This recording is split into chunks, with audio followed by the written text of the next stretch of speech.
ये मैं उमर खालिद की बात नहीं कर रही हूँ, मैं आपके चुने हुए नुमाइंदों की बात कर रही हूँ। और शायद कलयुग का अमृतकाल इसी को कहते हैं।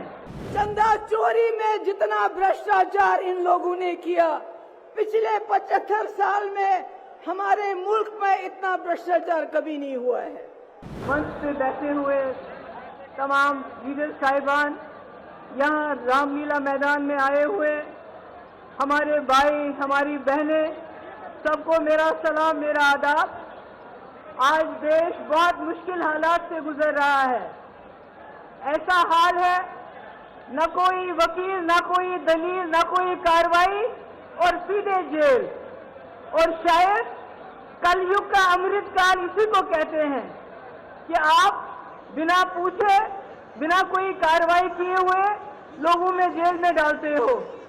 ये मैं उमर खालिद की बात नहीं कर रही हूँ जो पिछले 2 साल से जेल में है। मैं सिद्दीक कपन की बात नहीं कर रही हूँ, मैं मोहम्मद जुबैर की बात नहीं कर रही हूँ, मैं आपके चुने हुए नुमाइंदों की बात कर रही हूँ जिनको आप लोग वोट डाल के एमएलए बनाते हैं, लोकसभा मेंबर बनाते हैं, चीफ मिनिस्टर बनाते हैं, मिनिस्टर बनाते हैं। कैसे उनके करप्शन के चार्जेस लगा के बिना कोई वकालत के, बिना कोई कार्रवाई के जेल में डाला जाता है। हमारे लिए ये कोई अचंभे की बात नहीं है।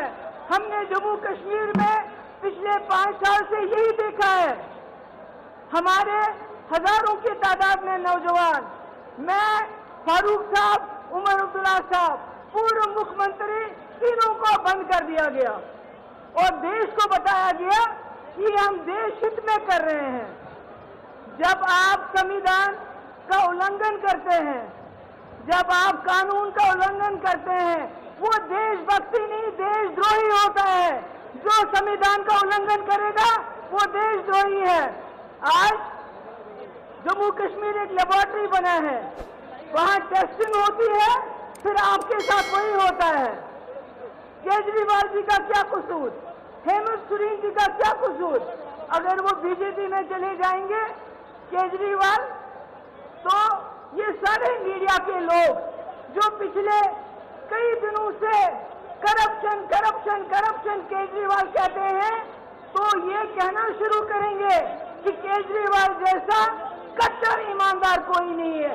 सिर्फ बात यह है कि केजरीवाल यहाँ से उठ के बीजेपी में चले जाएं। केजरीवाल का क्या कसूर? उन्होंने गरीबों के बच्चों के लिए स्कूल अच्छे अच्छे बनाए जहां से डॉक्टर, इंजीनियर, लॉयर, टीचर निकलेंगे।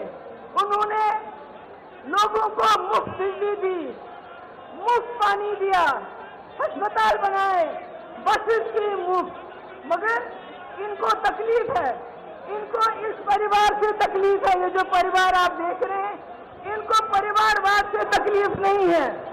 अगर परिवारवाद से तकलीफ होती तो ज्योतिरादित्य सिंधिया को नहीं लेते। अगर परिवारवाद से तकलीफ होती तो जतिन प्रसादा को नहीं लेते, मिलिंद देवड़ा को नहीं लेते, राजनाथ सिंह का बेटा पॉलिटिक्स में नहीं होता। इनको तकलीफ है अगर आज भी आदित्य ठाकरे जी बीजेपी में चले जाते हैं तो फिर परिवारवाद नहीं है।